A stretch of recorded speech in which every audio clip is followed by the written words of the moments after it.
Hello all, fellow JavaScript developers, and welcome to Do Things with Better and Faster with WebAssembly. And I'm Sendil Kumar. I'm a full-stack developer at Zebia Labs. I'm a co-dev team member of JHipster. How many of you heard about JHipster here? Cool, yeah, we have quite a few hands here. I'm a team member of webpack. I'm also part of Rust Wasm working group, where we decide the future of Rust and Wasm integration. And I'm a big open source lover. You can see me contributing to a wide range of projects in GitHub. And I'm also promoting open source everywhere I go. And you can reach me over here at Sendil Kumar in Twitter and GitHub. So how many of you are here or full stack developers? Cool. Yep, we have a lot of full stack developers. How many of you do full stack only in JavaScript? Quite few, okay. How many of you love that, doing? Ooh, okay, we have quite a few hands now. Great. Okay. How many of you are C and C++ developers here? Ooh, we have 3, 4. Great. Rust developers? 1. Awesome. Great. So what these things offer, like C++, Rust, they definitely offer types. What else they offer you? Speed, yeah. Portability here. Yeah, of course, they offer those kind of things. It offers safety, especially in case of Rust. It offers you a lot of safety. It gives you more control to what you write, things like that. And it's very closer to mission, which means it runs at faster speed. On the other hand, I'm in a JavaScript meetup. I'm not going to ask how many of you are JavaScript developers, but let me ask you this question. How many of you are not JavaScript developers? Ooh, we have 1. Oh, 3, great. So for all others, what do you do to increase the performance of your application?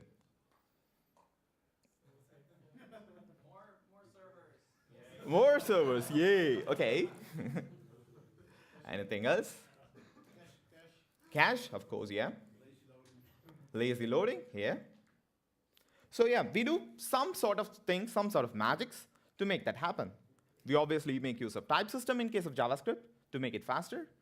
We reduce the amount of DOM manipulation via JavaScript. We do code splitting. It's kind of lazy loading. And we do async and defer using script modules. We minify stuffs in order to increase the performance of your application. We do have something called service workers that help you to do caching and all those stuffs. And we do have immutability and some other things like JS engine-based optimization and profiling. How many of you have done this thing, like optimize your functions? 1? 2? Oh, we have quite a few. 10 people around. Yeah, great. So these are the things that we do in order to make sure that our applications are running faster and better. Let us go for a performance question. What do you think will have a higher performance? We have option A over there and option B over here. The only difference is the second line. Yeah. How many of you say option A? Okay. How many of you say option B? Ooh, a lot of persons saying option B. Great. But the answer is option A. Yes. You guys know why? Isn't this simply because it's highly optimized for the left case, and on the right one it already has to allocate the multiple places? Yeah. I'm sure that makes total sense. Okay, allocation is part of the answer that you're talking about. It's because of packed and holy array. Any of you heard about packed and holy array here? So when you create an array with new array of 3, your JavaScript engine doesn't know what to do. It creates 3 array size of 3 with undefined elements inside it. And that is a holy array. But when you define an empty braces, your JavaScript engine knows, okay guys, something is gonna be there, but I don't know now. So I'm not going to put in an extra effort in defining that stuff. Then you can have it much faster. And if you want to know more information about this, you can follow the link below there. It gives you much more detail about it. And this is the statistics that is taken. The packed array will have higher operations per second, but on the other case, the holy array have much more lesser operations per second. Uncertainties. These are the things that we are talking about here. So you have a lot of uncertainties in the languages. And all of us believed that new array will give a better performance, but it's not going to happen because there is uncertainty there. And how do you solve these uncertainties? What are kind of things that you do for this uncertainties? Anybody? What is this? Yes, it's an internals of engine. And in order to fix the uncertainties, you have to understand how the engines work. Internals of engine, how it is implemented, what you have to do in order to increase those performance. On the other hand, what are the things that we usually used to do in order to get maximum performance out of the JavaScript? For example, applications using WebGL, application using games, applications doing all those high-end stuff, and also for the smaller stuffs, what kind of things that you're doing? Like you do certain stuff based on engine-based tunings. Like there are multiple JavaScript engines available. Certain operations are faster in one type of engine, and certain operations are slower in another type of engine. So you do engine-based tunings there. And there are some shortcomings in the engines itself. So all your engines have shortcomings. Monomorphization, anybody heard of this word before? One person, yeah. So, why do we go to TypeScript? Basically, we go to TypeScript because it gives you types, which ensures when the JavaScript is actually running in your engine, it gives a monomorphic code. That is a code with only one type, which means engine doesn't have to do a lot of optimizations in order to take care of polymorph, that is different types. How many of you know adding an optional argument inside your code will reduce the performance of your application here? 1, 2, yeah. And it's so time consuming because you will have some functions that is rendered much more slower, and you have to spend a lot of effort in order to drive the performance out of it, which is time consuming on hand. And you do have to do micro benchmarking here. You have to go through all the functions that you have written one by one, and then make sure all are running at the high performance.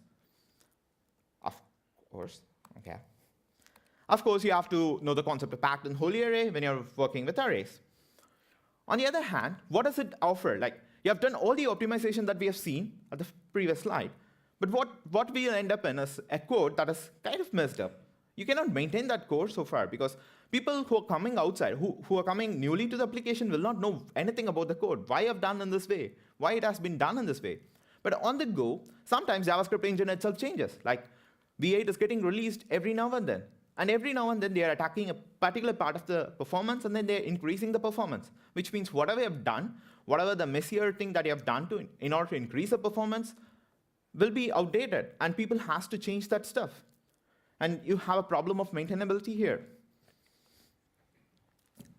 So there is a trade-off between uncertainty and performance, and most of us will stick with uncertainty and don't care about the performance, because already JavaScript gives you more higher performance when it's running, but driving the entire performance out of the application, nobody is going to care because it gives you uncertainty and also the maintainability in the code.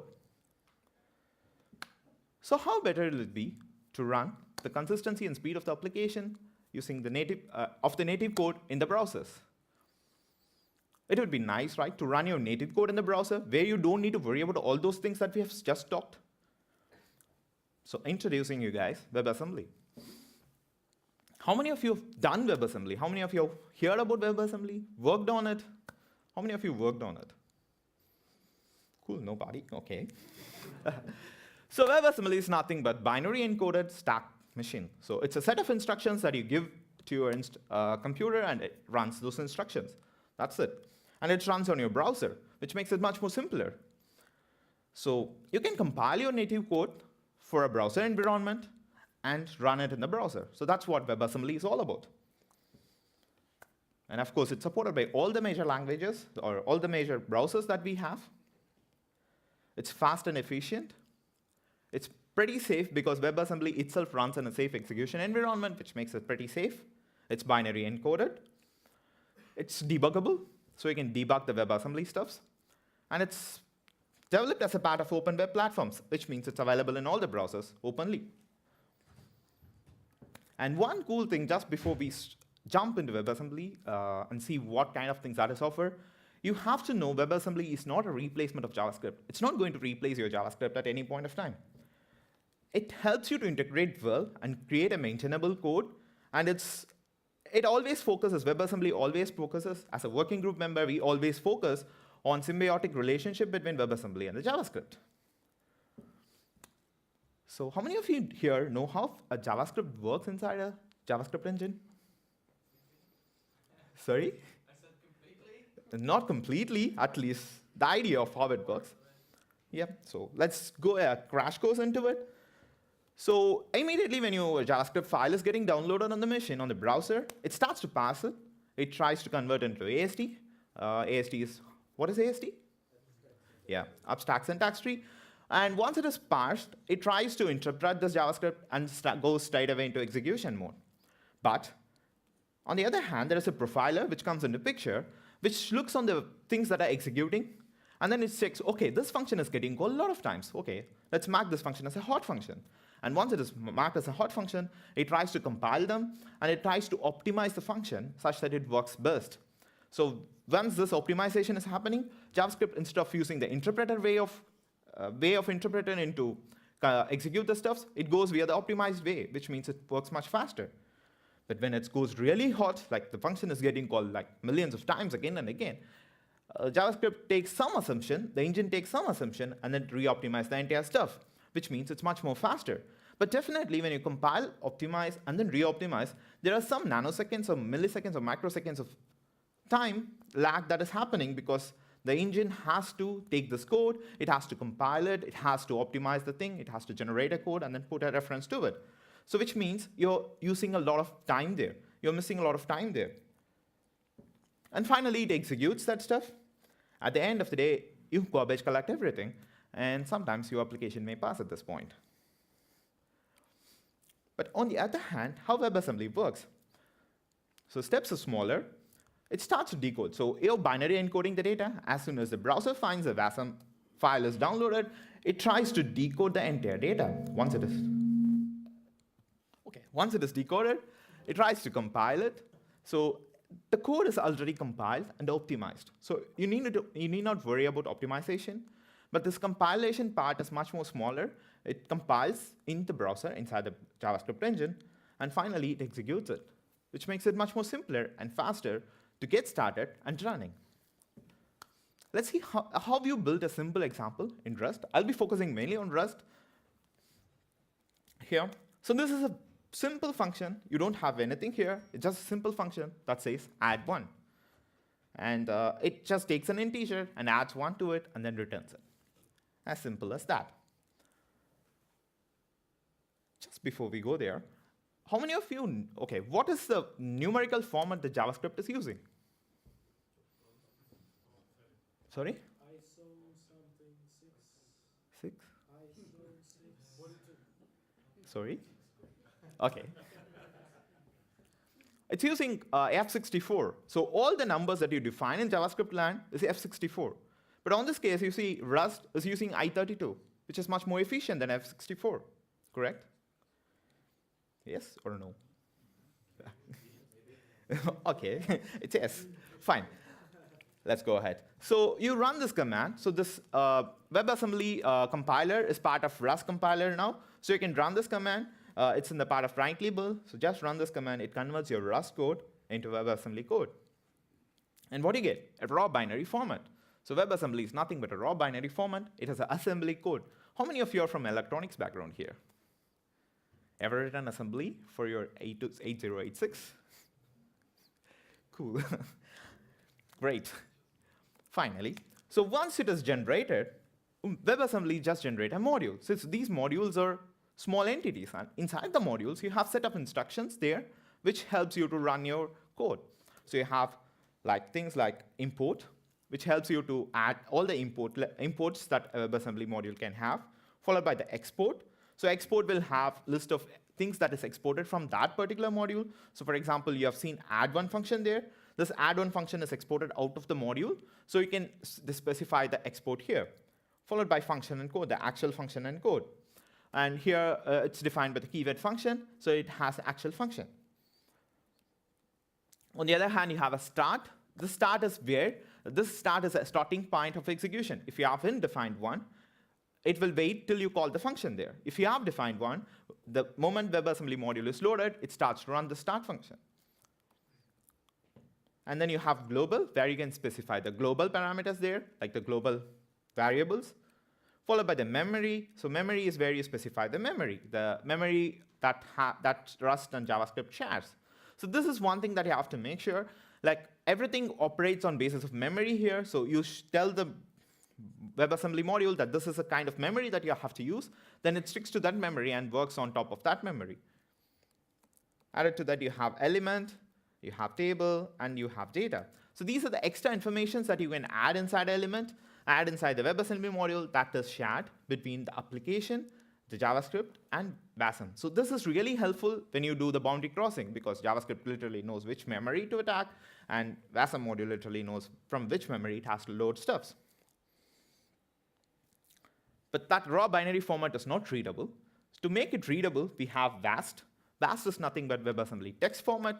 It's really helpful in debugging. So we have seen the WebAssembly modules are debuggable, which means it's debuggable with the help of WAST. So WAST is a literally translation of WebAssembly binary code. Let's go through it one by one. You have a module. So everything is wrapped inside this module. Followed by that, you have type. So this type stores the information, the type information of what you have. Currently, we have types like I32, func. Func is for function type. And this function has a param, which takes an I32 type. And then it has a result. And how many of you know Lisp here? Great. These brackets look like that, right? Oh, yeah. And then the actual function itself. So it's defined by function keyword. And whatever that is denoted with the dollar notation. And that thing is a variable inside here, so you can call this stuff here. And here you can see it's exporting add1, and then it has a type. It defines as $0, which is a variable again in terms of WASM module. And you have a parameter result. And if you see the 3 lines from the bottom, those are the actual code. That is what you have written. Like you get the local value of $p0, and this $p0 is defined in the param there. And then you do add constant 1, I32 of const 1, and then you do I32.add. This I32.add is nothing but your plain assembly instruction, which will be converted in the raw binary format there. And then you have table. So currently, table takes any func as a type, and it's the only thing that is available now, but you can add in, like, in future, there will be a lot of things that will be added to it. And then you specify the amount of memory that your application has to use. So this really helped the WASM module to understand the amount of memory it has to use and the memory from which it has to use. So it's we have a memory, you have to export this particular memory, and this is the initial size of the memory, like 17 bytes of information that you are exporting out. On the other hand, you specify the actual data, and this is really helpful when you want to share some data between WASM modules or between JavaScript and WASM. So when this boundary crossing is happening, if you want to share some data in between them, you can use this data. Any questions so far? Am I talking some alien assembly language? In the body of the function, you can use the assembly language? Actually, this is assembly code that is generated, and this is a textual format of that code. So you can call an assembly language from a JavaScript, as well as you can call the same WASM module between WASM modules. And you can also call your native application. If it is running alongside, you can also call WASM to native application. You can do that stuff. Great. OK, moving forward. Yeah, fine, we have WASM, we have WASD that is generated by the compiler. What is there? How will you load them? How will you add them into your application? I hope the text size is bigger enough for people here. Right. So here you have 2 options, like I've just written in 2 ways. First is like you just fetch the WASM file, and then you convert that into an array buffer, and then you feed it to WebAssembly.instantiate. WebAssembly is a window object, global object. It's available in all the browsers now, all the major browsers now. And yeah, you can instantiate the object. And from the result that is in the 3rd line, you can export that particular stuff.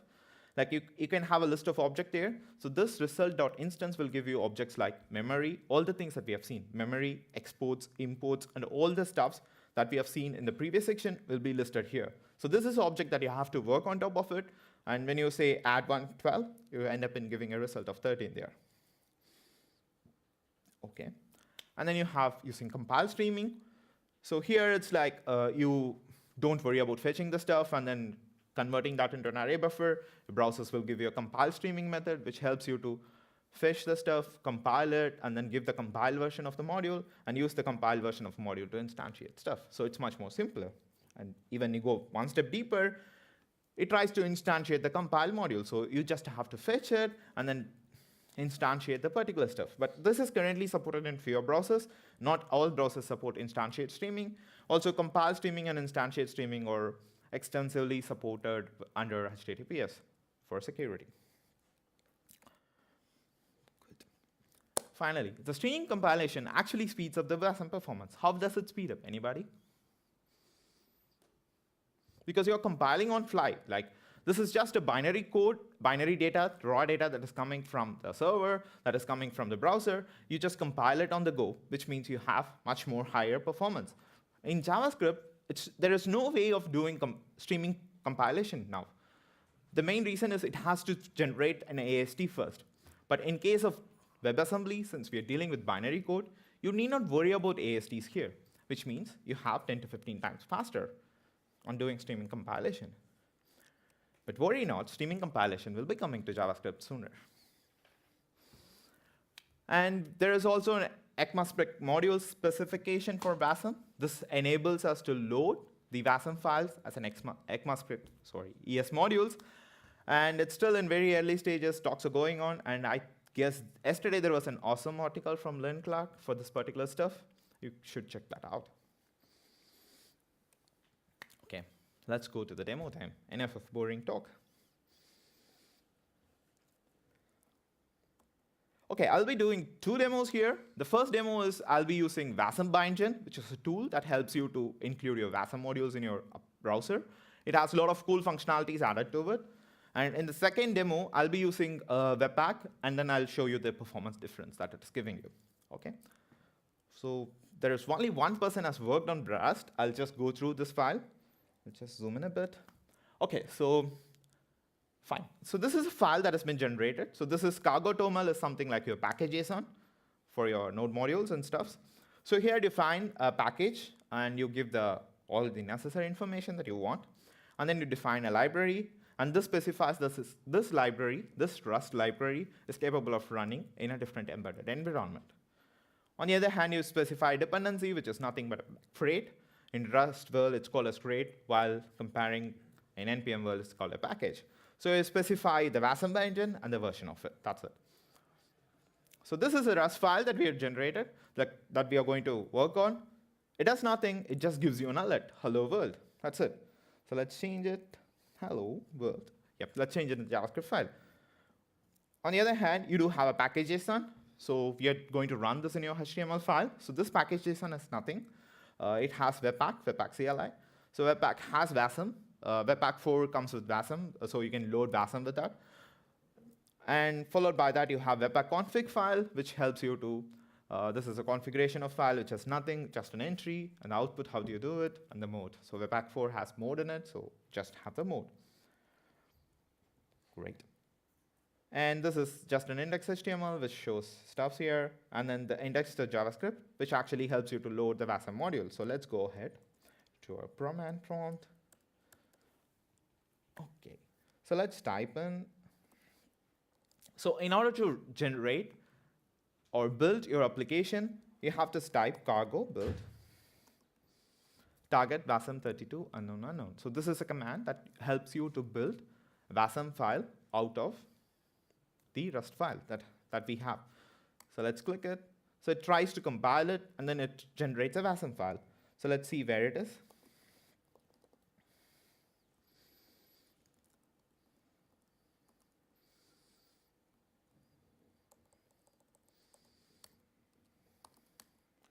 So if you see here, it generates a WASM file for you. So this WASM file is just the name of your application, and the WASM file is generated. Let's go back. Could you please show the content of WASM file? It's a binary format. I don't have to. No, it's kind of not exactly in 0101 hex. It's kind of like it has some words in it too, but I'm not sure I can open this and show it here, but probably I can try, sure.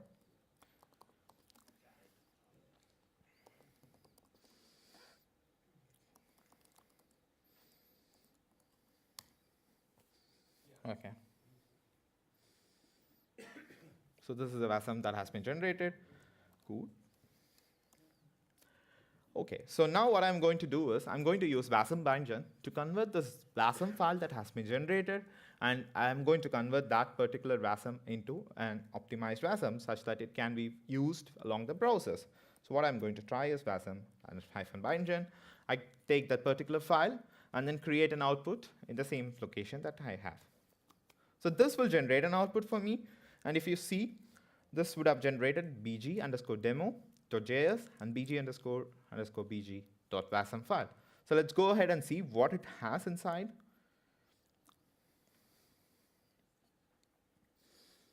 Okay, first we'll see the demo.javascript file. So now whatever generated is kind of very huge here because it has to take into account of all the memory pointers, and also it has to use strings here because WASM in general supports I32 and I64, F32, F64, but it doesn't have a string support inside. So what we are doing currently is like we are manipulating this entire memory into a form of an array buffer, and we give the raw memory location via a JavaScript file, call it as a binding file, and with the help of the WASM works along with it. So that's how we are passing strings and everything from WASM to JavaScript as well as JavaScript back to WASM. So we're just loading the WASM here. So you can see it here, it is loaded as if it is an AS module. But Webpack actually tries to convert into sync stuff, and it works with the help of Webpack. And then it has a lot of all the memory that you're slicing a memory, you use the memory, you have a memory location. With the help of the memory location, it helps and gets all the information. So what you're going to do is we're just going to have an index.js which actually imports a particular demo application. And then once the demo application is imported, it tries to get this. It tries to greet. The greet is a function that is inside your Rust file. So this function, it goes and calls this function inside the Rust file. Great. And one thing to note here is Webpack doesn't allow synchronous import in the basic chunk. So how many of you know about chunks here? Yeah, so many of you know. So you have you can define your application and have a lot of chunks in it, and your main chunk cannot have synchronous module import, and which for WASM, particularly in terms of WASM, your main chunk cannot have any synchronous import. So you have to load it asynchronously. That's why you're using import with braces. So import with braces will do it asynchronous, and then gives you a promise, and then you go to the promise and then run the code. Let's go ahead and do yarn serve. So this should start the application in 1300. So let's copy this and open up Firefox and then run it. So yeah, so you have hello.world that is calling inside a function in the Rust. So you're calling from JavaScript inside the Rust, and you're passing in a string. Let's go back and say, just for fun, Amsterdam, and you say, it comes here. So yeah, so it goes and calls a Rust, and then it gives the value it gets a value from the Rust. The raw memory pointers will help you to get the values from there, and then it shows cases here. But this is pretty simple, right? Let's go into much more complex stuff.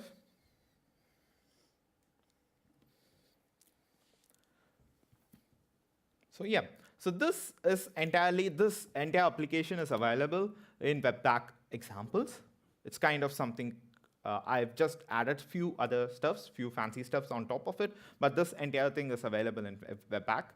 So what we are going to try and do here is like this definitely has a package.json which has a Webpack stuffs, and the config.json which loads a WASM. So you can load your WASM with the help of this rule stuffs and everything. And finally, when you go, you have a set of WASM files that has been used, and a function that has a factorial in JavaScript as well as a Fibonacci in JavaScript. So this is a simple one. And you have the similar functions in your Rust or C++, and you have it in WASM code. So let's go ahead and run this particular file. Let's close this one, come here, run it.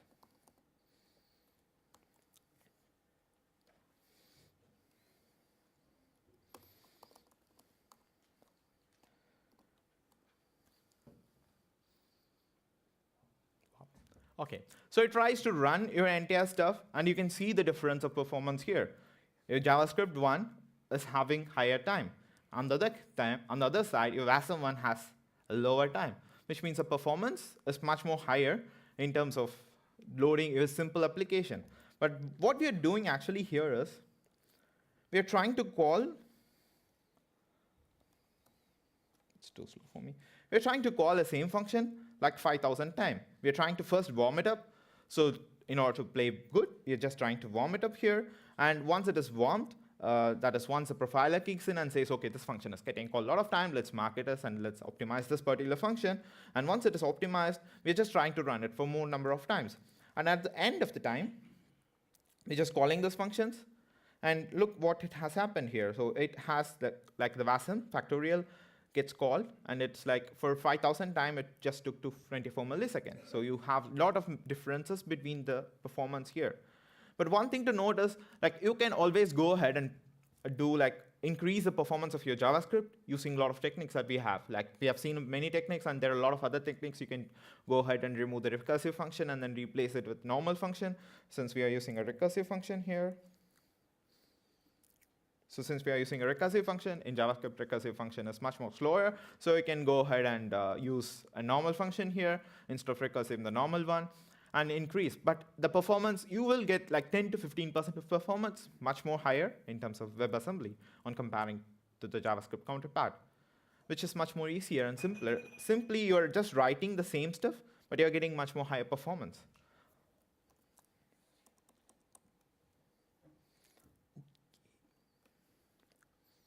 Okay. So the future of WebAssembly, like where we are going, we don't have complete garbage collection in WebAssembly, which means the languages that has garbage collections will not work properly with WebAssembly. That means you cannot convert them into WASM stuff. So that's the main reason why we have C++, C, and Rust, which has garbage collection, which means that you're storing all the memory and all those stuffs inside as something there. And without this garbage collection, you cannot have DOM manipulation too. And the bulk memory operations are not possible. And we have a hard limit of 4 gigabytes here on the memory stuffs. But you don't have any bulk memory operation such that you cannot specify a huge amount of memory in a WASM file, which obviously makes your file into a huge file. On the other hand, the threads are coming to WASM, which means you can run it in multi-threaded application. And you also have you don't have an exception handling now, but community is moving towards and adding an exception handling, which means like nicer error messages that are not handled now. You just application stopped working, things like that. But you can have a good exception handling in future. Any questions? Okay.